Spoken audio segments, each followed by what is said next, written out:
আমাকে যিনি গান শেখাতেন হঠাৎ মারা গেলেন। তার স্ত্রী ছিল হাসপাতালের মেট্রন। তো ওনাদের 3টি কন্যা সন্তান ছিল।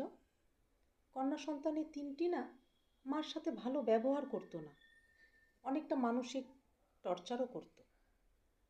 হঠাৎ শুনলাম যে বড় মেয়ে মার কাছ থেকে বাড়িটা জোর করে লিখিয়ে নেয়।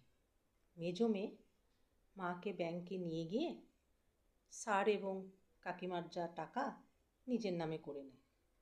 ছোটো মেয়ের সাথে মা থাকতো। ছোটো মেয়ের তখনও বিয়ে হয়েছিল না।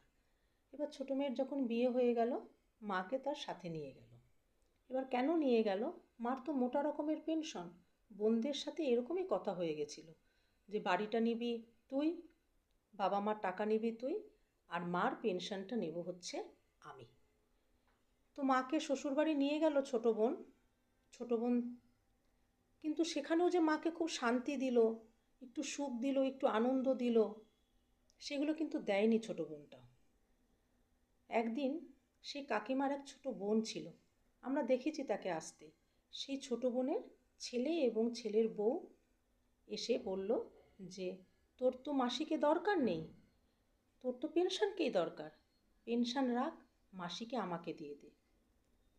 ছেলের বউ এসে তাদের মাসিকে নিয়ে চলে গেল।